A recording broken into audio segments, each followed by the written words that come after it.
nahitabo nga pagpamaligya og bata sa sulod sa Cebu City Medical Center kun CCMC. Kini ang giklaro sa tagduma mismo sa Tambalanan. Ang report ni Alan Domingo. Giadto sa GMA Regional TV Balita Misdag ang Cebu City Medical Center diin nanganak ang usa ka inahan nga gitumbok nga mibaligya sa kaugalingon nining anak nga iyahang gihimugso.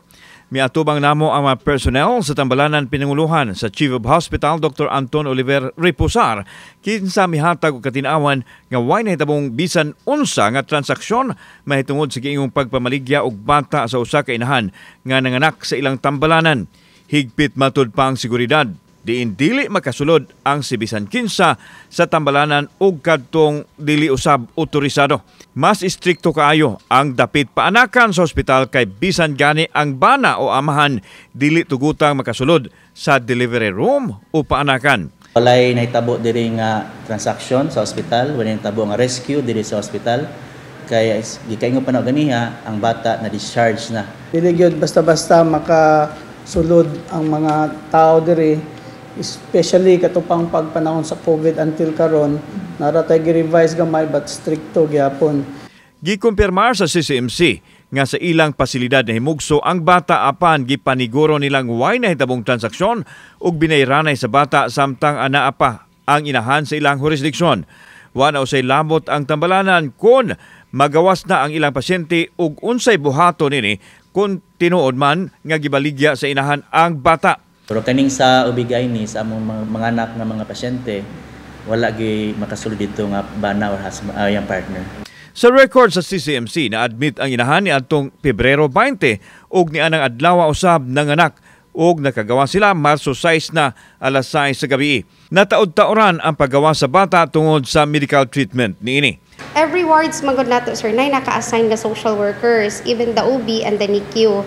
So every time na-adjud na mo visit dito. So kami mismo makakuan mi clarify mi nga wala jud negotiation or any kuan nga nahitabo diri.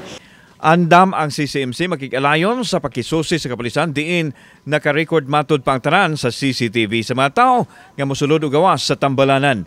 Samtang kirakdang maghiusa ang Cebu City Police uban ang CCMC ug DSWS sa pagtumbok kon si kinsa pa ang mga nalambigit sa krimen gawas sa mga ginikanan nga nakaron sa police custody tungod sa laing kaso nga illegal gambling. Nasuta usab sa kapulisan nga sa laing dapit sa dakbayan sa Sugbo na rescue ang bata sa gipahigayong follow-up operation Marso 7. Usa ka adlaw human ma-discharge ang inahan sa Tambalanan. Ato ang paningkamutan nga ang tanan nga mga relevant na pieces of evidence makabuot nato para ang katong nga mga suspetsado ma-file nato og lig-on nga kaso.